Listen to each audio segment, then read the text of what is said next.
SRC member and Wits Fees Must Fall leader. She is currently employed by National Treasury and has great interest in disaster risk funding for infrastructure due to climate change and social political risk. Ladies and gentlemen, I present to you Sarah Mokwebo. So I want to focus on two things for my opening statement. And the first one is to reflect on democracy, and the second one is the meaning of work and what work means to us as what is often referred to as the middle class or the middle strata, as the SG correctly puts it. And on the issue of, sorry, I just want to open my notebook. On the importance of democracy is that there has been this tendency, and it comes from us, all of us in this room, you know, the young professionals, the educated ones, the people that now have a voice that our parents didn't have, where we have a tendency of reducing the importance of our democracy and what it means. You know, we fail to recognize its importance, more especially as it relates to things that we don't consider tangible. So there's this obsession, of course, that wanting to make a democracy about service delivery, you know, and there's so much more about it. And because we are so obsessed with wanting to make it about service delivery, there's a tendency of always wanting to make one story the truth. So for example, a person will say, I've had Isiwa that has burst, and that means that's the truth for the whole of Buffalo City. Whereas no one is going to say that on my way to the airport, there's actually roadworks that is actually happening in order to ease the congestion of traffic. You know, so there's a tendency when we reduce the importance in the meaning of our democracy, we always look at the wrong things or the underperformance, and we actually don't look at the progress that would have been made. And this is the argument that I was, to an extent, tormenting my age mates about on social media on the 27th of April, to say we can never reduce our democracy to service delivery, because there's so much more to it. For the fact that we can be in this room and criticize and speak the truth about how we feel about our government with the presence of an executive mayor, it's literally, it speaks to what our democracy is and its quality and its importance, and not a lot of people have these privileges. I remember someone once asked they were asking international students at Wits, and they were asking Uti, what is a culture shock for them that they experienced in South Africa? And I remember this girl's response was that the culture shock that they experienced was the fact that people protest in South Africa when they're not happy. In Botswana, if you do that, you get arrested. You know, for example, another thing which shows the importance and the quality and the greatness of our democracy. Just yesterday, Stats SA was releasing, I think it was yesterday or the day before, they were releasing results about unemployment, and it has gone up. So our democracy has been so great that we even have institutions that do not fear the leaders of government. You know, our institutions do not pay attention to the fact that, for instance, there's elections coming up in 13 days, therefore we can't report negatively about the truth. You know, and I'm not speaking about other institutions, by the way, that have been used to sabotage the work of government. But we also have so much institutional autonomy that at any point, any important institution can wake up and make a decision, and they'll know that nothing is going to happen to them. Because that's how strong and how important our democracy is. Our president, for instance, is taken to court every day. Sometimes he wins, sometimes he loses. But that has never come with life-threatening ramifications compared to what other people in other countries actually go through. You know, and of course, sometimes our immediate conditions make it difficult for us to see these things. Because very sometimes, so you focus so much on what you're going through, you tend to forget, or even not be interested in looking at the bigger picture. But my pleading point with you is that we need to be careful of reducing the importance of our democracy and the material effects, actually, if we do that, will have on us. Because, for instance, I'm going to make an example. There's a political party that says it's going to reverse BBBE when they come into government. Do you know that many of us here are equity hires? You know, we have the kind of systems and policies in place that you only need to work hard in order to make it. You know, you would have gone to a primary school, there's jokes that tend to be made about the names of primary schools that would have gone to, from Morena's Fapalong to Nkosisigelela primary school kind of thing. But you only have to work hard. And you can go to any institution that you want to go to. In other countries, you have to afford private education in order to be able to go to university. In South Africa, you just have to work hard. Literally, you only have to work hard, and when you find yourself in an environment where everything is actually working out, you'll get free meals at primary school, you'll get free meals in high school, you'll get free stationery in all your schooling years, and then you get to university and then there's NSFAS. And then now, I think it was after the announcement in 2017 or 18, that you no longer have to pay back. There's also work, gradual progression that is done. I'm not sure, Comrade, when you went to university, it used to be called TEFSA once upon a time, and in different conditions to what we are now actually experiencing. And as far as the way it looks like today is different to what it looked like when I was in university. And that is a sign of progress. And these are the things that we should never, ever, ever take for granted.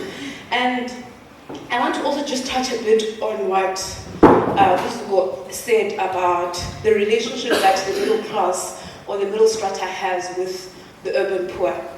I don't know if you were following the outrage around the signing of the NHI bill and how everyone was just talking about, oh my gosh, my medical aid this, my whatever this. So like he said that, I don't know how we got to that point, and I think we need to also maybe tie it to the context and the environments within which we've grown up in. You know, when you grow up in an environment that is full of scarcity, it deals with your psyche.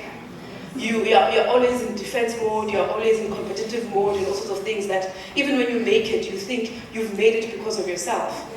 Because you did so much and all sorts of things, and you forget there's been so many support systems that have been existing to actually ensure that you make it.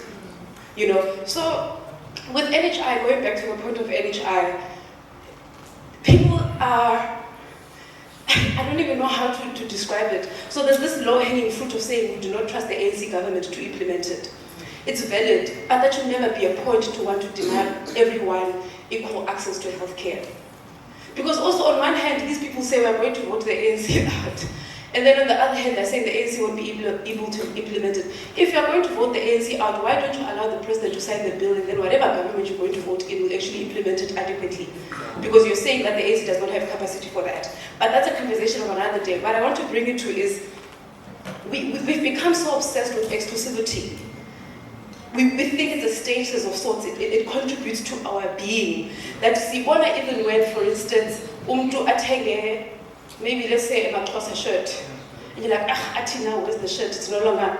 Because we're just so obsessed with exclusivity. And this thing happens in every part of our life. That's why we even are a people that have a problem when things become more accessible for other people. You know, and the problem that we have has to do with our psyche. So we need to find a way to work around it. In the same way, you'd have a problem with umtu odibanisa yogurt, the cheese, and all sorts of things. You must also take into consideration that this is probably a person that has never seen this before. This is their first time seeing ice cream after dinner, so they're going to overindulge. So we have that responsibility of actually taking that into consideration when we interact with people that would have grown up in different environments. So now to my last point on the meaning of work.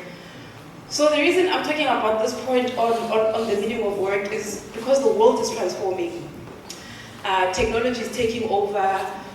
People are getting replaced by tech or automated systems and all sorts of things. And I need to now want all of us to actually start thinking about what does it mean to work. Because for the longest time, we also have been a people that have been obsessed by the titles that we hold in the workplaces. Because you think that makes you who you are, but that's not who you are. It's just a job title, you know. And the reason I'm saying this is because of also the relationship we have as a people with family members that don't work. You know, we always make these jokes about oh malume betama ngapageli, and we come up with silly things and names to name them and all sorts of things. And we need to really interrogate in ourselves. Do we have a problem with the fact that they're not earning an income? Or do we have a problem with the fact that they're not perhaps contributing, even if it's through labor, ekhaya? Because in many instances, the uncles and the brothers that don't work, they know that this is the person we're going to go to, who's going to help with carrying stuff and all sorts of things. So they also understand that they have a particular contribution to make even in that community. Not only at home, but even in the community. When you've had your great party or your wedding, whatever it is that costs hundreds and hundreds of thousands of rand, tomorrow that person is going to come back and clean up. And this is what I want us to going back to that point of we need to reassess our relationship with the urban poor. And the reason I'm talking about the meaning of work is because the world is moving towards, the universal income, basic grant, and all sorts of things, because the economy is not doing well and all sorts of things and whatever. But I want to bring us to this point of, I want you to now notice how the people that we usually refer to as amapara feel about themselves now. And they have this newly found sense of importance because of the 350 SRD grant that they've been getting in government. That has enabled them to be providers to a certain extent. They've become a person whom every month end you are confidently with a sack of 12.5 kg of meal or rice or whatever it is. They buy bread here and there when they can afford to, and all sorts of things. And their ability to do that now makes them feel more human. And it's very sad that we want to reduce or relegate a person's personhood or humanhood to their ability to bring in an income in an environment where we know it's very difficult to make it and even get a job. There's a lot of us that have a whole lot of qualifications that are not even getting jobs. So much more for a person that did not have the same opportunities as you, or had the same opportunities as you, but the outcomes were not the same. Because that's also a reality that happens, where we all have the same opportunities, but the outcomes are different for a whole lot of other reasons that don't have to do with us having to blame people and all sorts of things. And the reason I'm talking about this is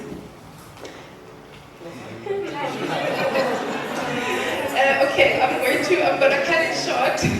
I'm just going to wrap up. So the reason I just wanted us to talk about the importance of work is that we also need to, I don't know if I should say disabuse ourselves from the titles that we are so obsessed with holding in whatever companies and institutions that we work in, because there will be a point in time when the titles are not going to matter.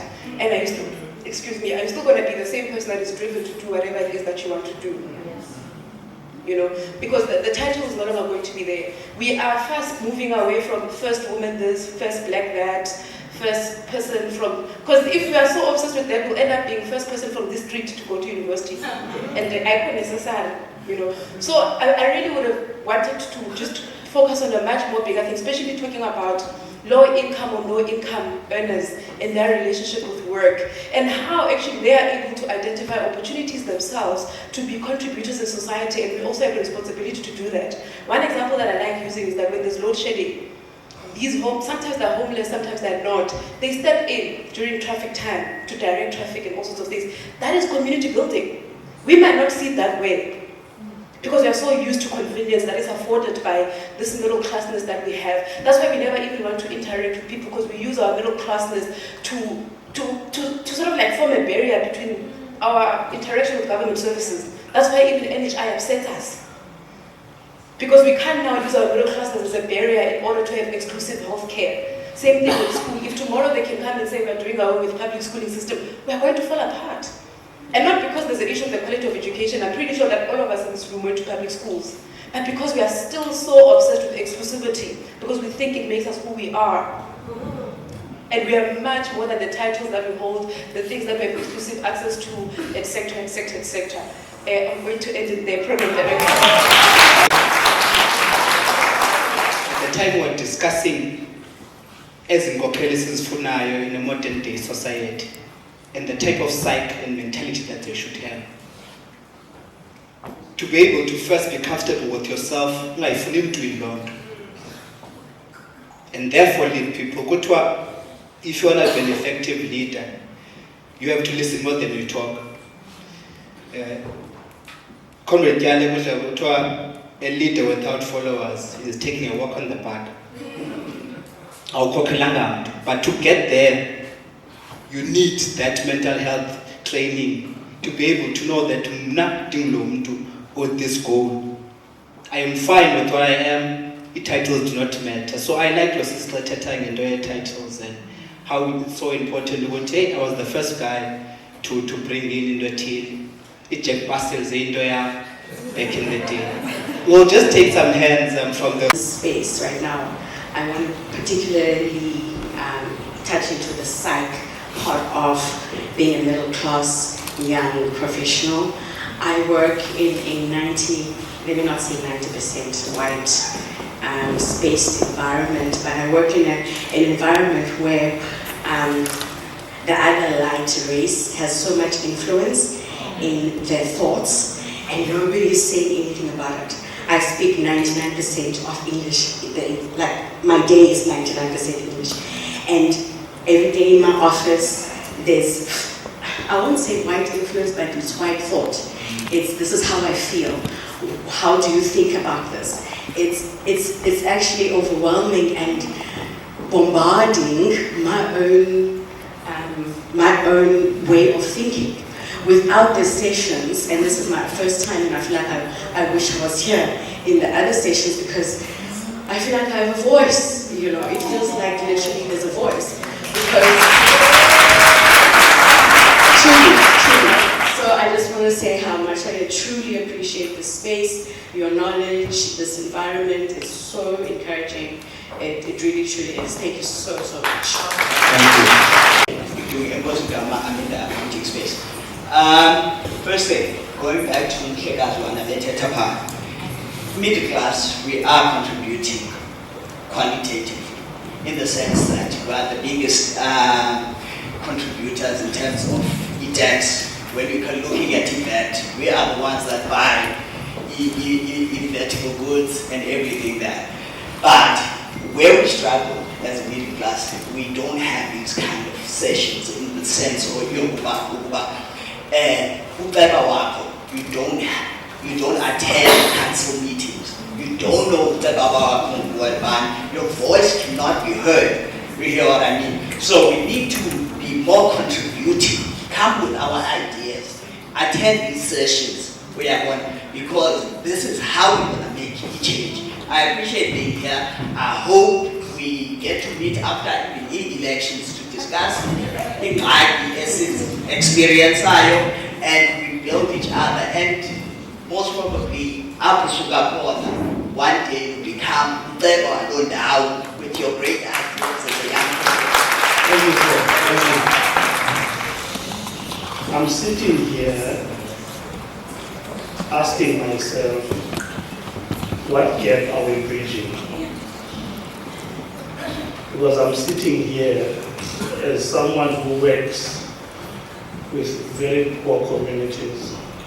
I'm asking myself, from these two presentations, what would the poor and the powerless say so far?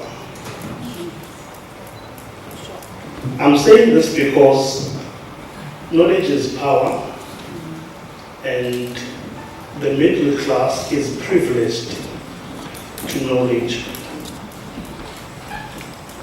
And the reality is that the middle class does not even get close to experience what the poor is experiencing. Okay.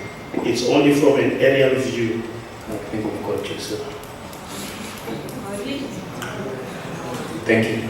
Thank you. We might be in this space and have these engagements, but so long as we don't have space for those that we are talking about, these engagements will never be effective.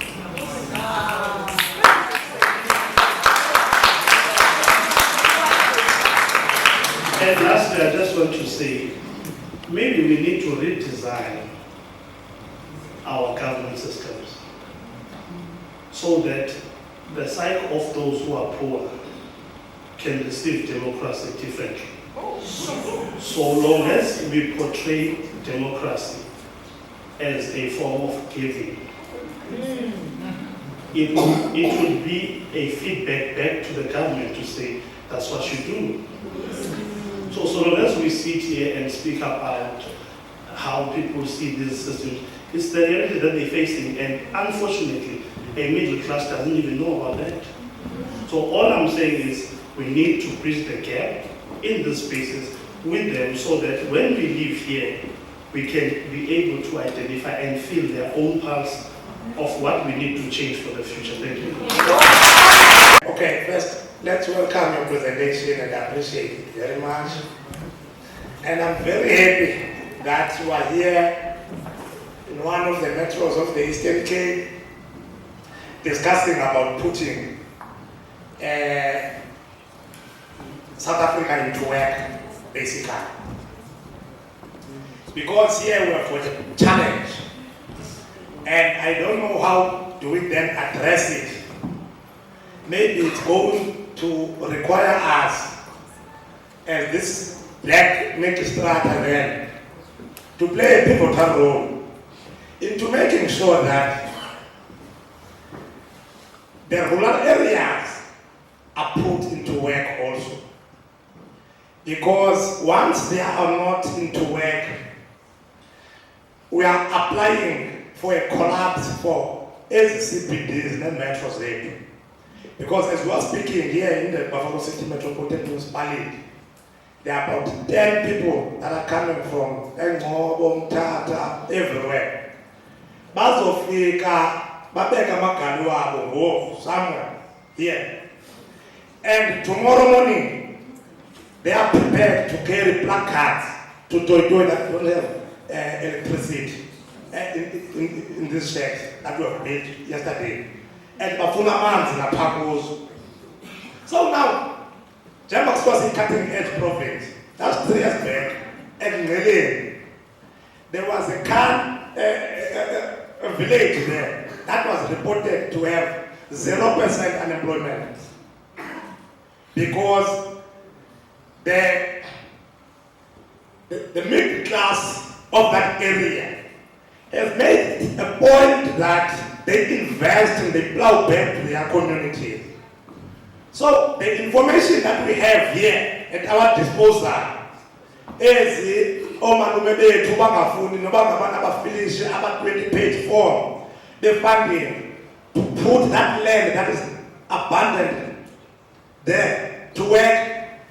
Bayabancedisa there to put the land in our rural areas to work. Because if ever we're all going to flock in here and the Sikhongozene kohulumende, see apply no collapse our hulumende way. Thank you, sir. As we're speaking, as I'm sitting down, as we're speaking, South Africa is one of the countries with the largest percentages of public servants. Meaning uhulumende way is so under pressure to an extent that create a boss as effective. Okay, I think because we captured you, sir. I think we captured you. Thank you. Briefly, because my understanding of this was that we also need to proffer solutions and not only speak problems. So please bear with us, Mr. Facilitator. My name is Makati Mzukisi. All protocol observed. I know that the mayor is also here with all due respect. The last panelist that was here was talking about our perception of democracy as whether we should perceive it as an act of delivery. I think I just want to state it as a matter of fact that democracy is a product of a political process. For as long as you stifle the political process, you are going to have people that are not interested, in the more nitty-gritties of that democracy. Hence, the only thing that we'll be looking at is service delivery, because that's what becomes the dominant narrative. Because whichever is the political party in power, democracy is only convenient to those who are in power for as long as it assists them to continue to be in power. Once it becomes inconvenient for those in power, that democracy becomes something that can always be treated as within a loose and fast environment. So I'm saying it's only convenient if it works for those that are in power. So I'm saying, Madam, it's not an accident of use, it is by design of a particular political process. So we need to ensure that our politics are designed in such a way that it empowers our people to be more active in the democratic space. The second issue that I want to get to is the value system of our middle class or middle class, I don't like this middle class thing, because if we are to be honest, we need to be very creative as South Africans and Africans in particular, in terms of how we define ourselves. Because this foreign definition of who we are, or definitions of who we are, that do not take into account of our own specific and unique environment, are going to mislead us in understanding of who we are. Because if we are going to say, I'm a middle class, I don't even consider myself as a middle class. You know, I might have my own profession and I'm proud of being who I am, which might lead to me to a particular prejudice, you know, of wanting, you know, the pride and prejudice type of a discussion, where you are more proud of what you have achieved, and we should celebrate that. We should celebrate that, because I don't want people to come out of here feeling guilty of the achievements that they have had. They must be proud of those achievements, especially that we are emerging from an era where we were deprived of these things. So if you are deprived of something, once you get that, it becomes much of a pride to you, to a point that it might lead to prejudice. So we must be able to balance these two.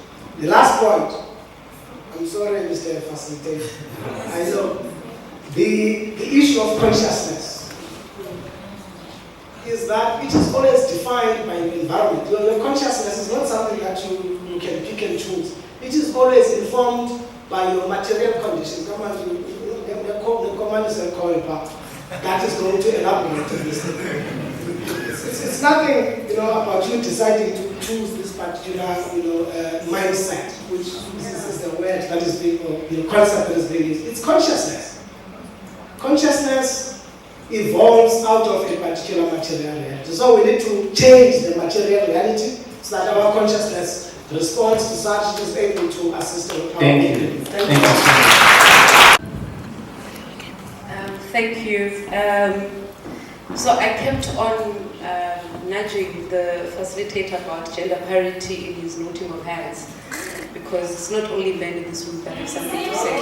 So that's why there was that back and forth, because women also have to speak, and I'm also a firm believer that sometimes you also need to pay attention to the environment that they're in. If it's an intimidating environment, you need to find a way to enable them to speak. If it means they have to write it on a piece of paper, then that's okay, because everyone's used to it.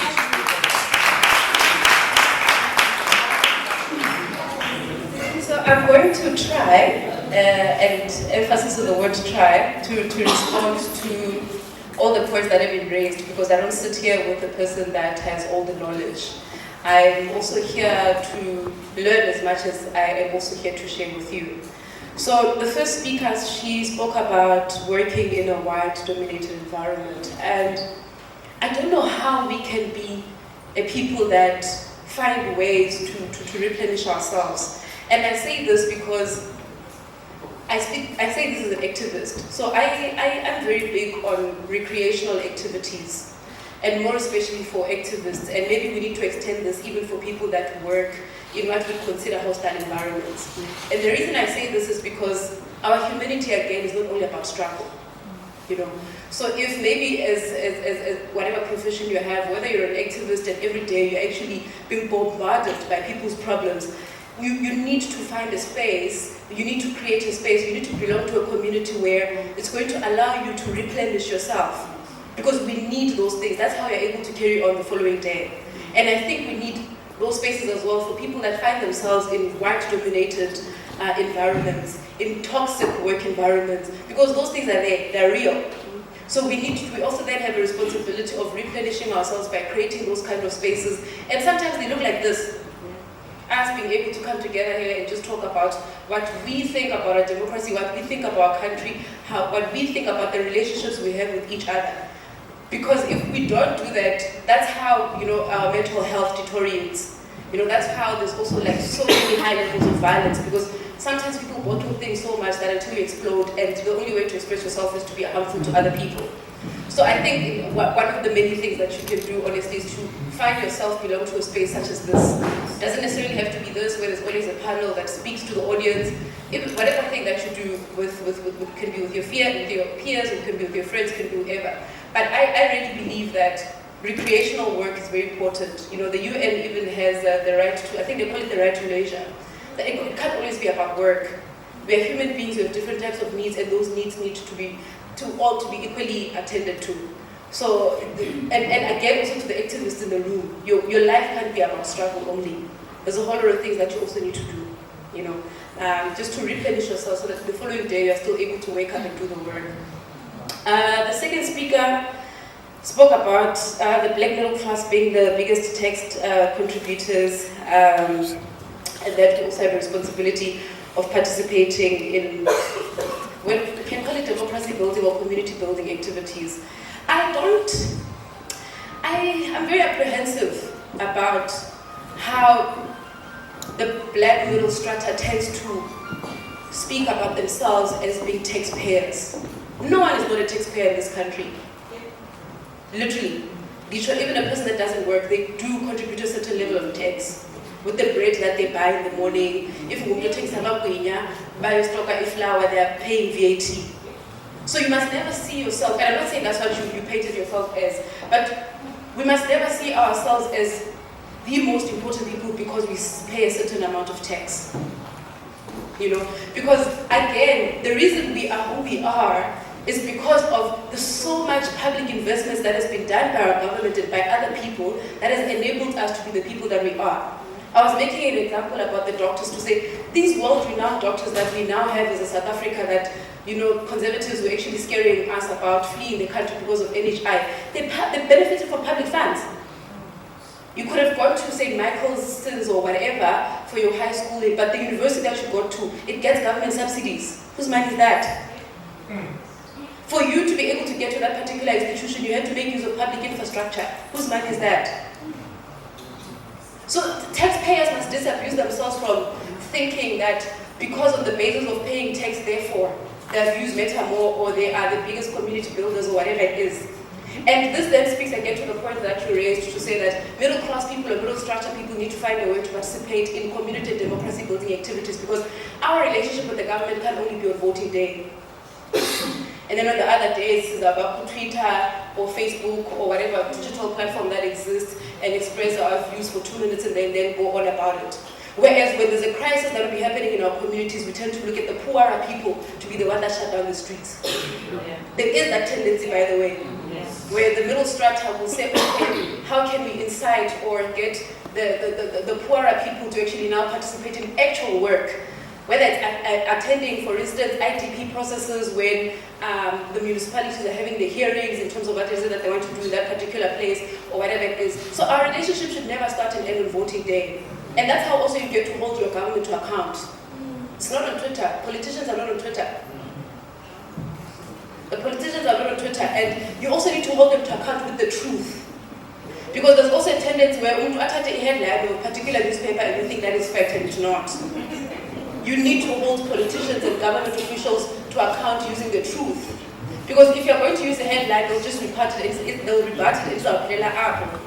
That conversation is not going to continue. No accountability is actually going to take place. So we have a lot of responsibilities, even outside of participating in government processes, for instance. Another thing that I've been thinking about, so we have a lot of human settlements, that are being built by the government. And one of the things that people were complaining about was the fact that they're not habitable because there are no trees. Why don't we then become the people that participate in what is called Arbor Week and we go plant trees in these communities? I mean, you can actually propose that to your employer. It doesn't even have to be your own money. When you say to your employer, as part of your being a good corporate citizen, I think it's called the CSI or something like that, why don't you go plant trees at this particular settlement? Because they also have a responsibility. By the way, their business is thriving because of the work that the government is also doing. Yeah. There's many things that the government does to actually support businesses to be able to thrive, to create an environment or an ecosystem where businesses are going to thrive, and they have to give back. Contributing to taxes is not the start and the end of it. There's a whole lot of roles that all of us have to play. So you can never start and end by saying that you contribute to tax. All of us do. Even a taxi driver does contribute to tax. The petrol lighter every day in the morning before he goes collecting people about it is taxed. Everyone pays tax. So you must never think just because you pay tax that that's your get out of jail card and therefore there's no other processes that you're going to participate in. You know. And then the third speaker spoke about what gap are we bridging. I don't have a response for this. And the reason is because I don't want to individualize the response that I have in terms of wanting to say this is what I am doing in terms of bridging the gap. I don't want to make it about me as an individual. But I think there's so much that we can do, and I think there's also people that are already doing it where we are. But I agree again that we need to also create environments where the people that are not in the room are going to be able to access, the space. One of the many examples that I like making is to say, I am able to participate in a whole lot of stuff, and including the many women that are here in this room, is because I don't have a child. So I don't have a responsibility of having to think about who's going to be a babysitter, so that I go to a Sanco dialogue on democracy. So as the organizers of Sanco, this dialogue, how do you then make this place inclusive for people that say, for instance, have kids to look after in order for them to come? The first thing would be to say you need to also have daytime activities. I know you had a hike recently, and that's a good thing. Because you then have people that don't have mobility capabilities to actually participate. They might not be able to come to all the programs that you do, but something as simple as a hike. And exercises, by the way, is something that everyone can do, even old people, even poor people, and all sorts of things. So it becomes a thing that you then also normalize in their lives, that they have some form of physical activity, which in the long term contributes to their public health and makes them able-based, that are going to be able to do things for themselves and all sorts of things, so they're not sickly. So you also, as organizers of stuff, you need to also think, how do you make your space more inclusive? Do you have a daycare center of sorts where people with kids will be able to come during the day, the kids will play, and they participate in those things? Because, by the way, there is a lot of studies that have found that one of the things that inhibit women from participating in a lot of things is they never know what to do with their kids. Because they can't leave their kids at home. Or they do not have the resources to get a babysitter. So how do we then make whatever spaces that we're in more inclusive? Even the issues of safety, guys. Are women safe when they go out with you? Even if it's not for alcohol, come into a dialogue like this. Will everyone get home safe after this? These are the things that you need to think about in making a space more inclusive for everyone. And not only people that are middle class and they have mobility capabilities and all sorts of things. The fourth speaker was speaking about, he mentioned a lot of points from service delivery portals that would have happened in informal settlements that would have been established by Abahlali, to having areas where the middle class contributes and there's no unemployment in a way. One of the many things that our country struggles with is what is called spatial injustice. And that's why we have a challenge of informal settlements. It's because where the people stay and where the jobs are, they're far from each other. And transport is one of the things that a lot of people spend a lot on in our country. People even spend more than half their salaries on transport. So that's why when we then have issues of informal settlements and etc., outside of other reasons, that are also socio-economic, then it means that what needs to happen, our government, including ourselves, we have a responsibility of saying, how do you then make jobs go closer to where the people are? And by the way, rural development doesn't have to do with urbanization. When we speak about rural development, doesn't mean we have to go take a factory there. You need to find out what the needs of those people are, what is it that they want, because again, it's not everyone that wants to work. And then it's also not everyone that's going to work. There's no country that has 100% employment rate. But that doesn't mean that you can't increase the standard of living of those people as a government. And then on the last point,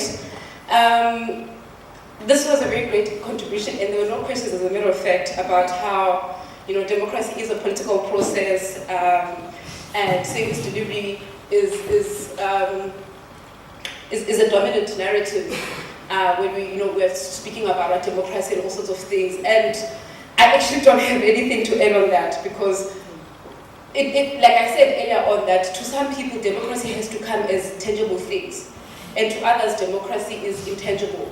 So there are people that are on the other end of the spectrum who actually do get to benefit both tangibly and intangibly to what this democracy means. And there are people that still struggle with something such as service delivery. And when you're a person that struggles about service delivery, you're obviously not going to be a person that concerns yourself about the NHI or the BBE Act or affirmative action or NSFAS if you don't see yourself as a person that is going to go to university. So I absolutely agree that we need to ensure that we have a democracy that works for all people, so that they then find a way to participate in its processes, because another reason we have a low level of participation in our democratic processes is because there's a lack of faith in them. So that people might believe that it's pointless, bad idea, we IDP hearing because this street was process or is not going to come, kind of thing, you know. So I just wanted to say that, and thank you once again, facilitator, for the opportunity to respond.